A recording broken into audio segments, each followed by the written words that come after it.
Hello बच्चों, तो एक बार फिर से हाजिर है अपनी क्लास को लेकर। सबसे पहले तो आज बाल दिवस की ढेर सारी शुभकामनाएं आप सभी को। Happy children day.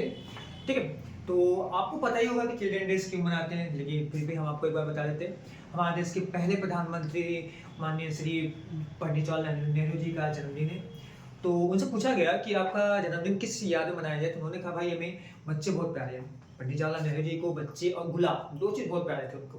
तो उन्होंने कहा भाई मेरा जो जन्मदिन है आज से बच्चों के नाम मनाया जाएगा, यानी चिल्ड्रेन डे के रूप में मनाया जाएगा, यानी बाल दिवस के रूप में मनाया जाएगा।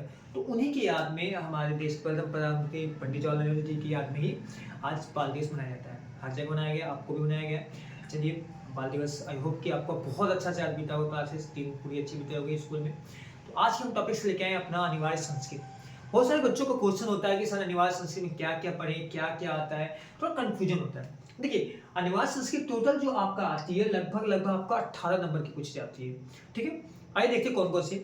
पहला जो होता है आपका, वो पूछा जाता है आपका गद्यांश से, मतलब आपका जो स्टोरी जो सिलेबस है, आपका 11 टोटल चैप्टर है। 11 से कुछ चैप्टर कटे हुए हैं जो भी आपके स्कूल में बताए जाते होंगे। ठीक है, और साथ में भी पढ़ना क्या, देखिए पहला रहेगा आपको पैराग्राफ रहेगा जो आपका दिया रहेगा, बुक से दिया रहेगा, उसका हिंदी अनुवाद करना होगी संदर्भ सहित। याद होगा आपको, प्रसंग होता है, फिर संदर्भ होता है, फिर व्याख्या होती है। ये ना प्रस्तुत पद्यांश हमें पाठ्य पुस्तक हिंदी से ली गई है, या हिंदी के अनिवार्य संस्कृत दिग्दर्शिका से लिया गया, क्योंकि जो संस्कृत आपकी वो दिग्दर्शिका संस्कृत है, या अनिवार्य संस्कृत भी लिख सकते हैं आप, तो भी गलत नहीं होगा। ठीक है, तो पहले तो आपका एक पैराग्राफ रहेगा जो कि आपके बुक से ही रहेगा। ठीक है, अनिवार्य संस्कृत से ही रहेगा। उस पैराग्राफ का अनुवाद करना होगी, पहले संदर्भ, फिर प्रसंग, फिर व्याख्या करनी होगी। फिर दूसरा क्वेश्चन श्लोक से रहेगा, जो आपको जैसे हम हिंदी में कहते हैं पद पढ़ते, इसे श्लोक है, ये भी 7 नंबर का है। पहला पैराग्राफ भी 7 का, दूसरा भी 7 का है। इसको भी आपको संदर्भ प्रसंग व्याख्या के साथ में अनुवाद करना है। फिर आपके उत्तर रहेंगे, प्रश्न उत्तर रहेंगे, 4 क्वेश्चन रहेगा, 4 में से 2 क्वेश्चन करने हैं, और तो हर क्वेश्चन 2-2 नंबर के रहेंगे। ठीक है, 4 में से 2 ही क्वेश्चन करने रहेंगे, ये 4 नंबर, यानी कि 7-7 14 से 18 नंबर टोटल पूछे जाते हैं आपको। अनिवार्य संस्कृत 3 पूछी जाती है।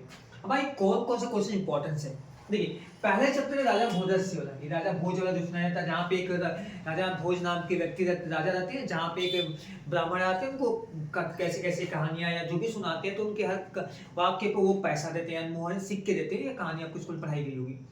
दूसरा संस्कृत भाषा महत्व, ये बहुत इंपॉर्टेंट टॉपिक है, इसको जरूर पढ़िएगा। संस्कृत भाषा महत्व बहुत पूछा जाता है। ठीक है, तीसरा आपका जातक कथा, ये कहानी आप पढ़े होंगे आपको उल्लूक वाला। ठीक है, ये उससे ली गई है, इसको बहुत पढ़िएगा। सुभाष सतनानी, भाई साहब ये बच्चा बहुत बहुत इंपॉर्टेंट है, सुभाष सतनानी पढ़िएगा, इसमें आपको बहुत पूछे जाते हैं। पंचशील सिद्धांत, ये 2 चैप्टर तो बहुत अच्छे से पढ़िएगा। इन अगर आपको श्लोक का उत्तर देना, इन 2 को तैयार कर लीजिएगा। इन 2 में से अक्सर पूछे जाते हैं, जरूर पूछे जाते हैं, अधिक पूछे जाते हैं। और एक लास्ट महामनी मालवीय जी से पूछा जाता है, ये भी इनकी महामनी मालवीय मोहन मालवीय जी के बारे में बताया जाता है। तो इतने टॉपिक्स मेन है। ठीक है, तो ये जरूर पढ़िएगा, ये इंपॉर्टेंस आपके लिए है। ठीक है ना, टोटल आपके 18 नंबर संस्कृत है, और संस्कृत में इंपॉर्टेंट टॉपिक है 6 चैप्टर पढ़िए ध्यान से। ठीक है, तो थैंक यू, एक बार ध्यान से देख लीजिएगा, पैसे उतार लीजिएगा, और एक बार फिर से आप सभी को बाल दिवस के ढेर सारी शुभकामनाएं।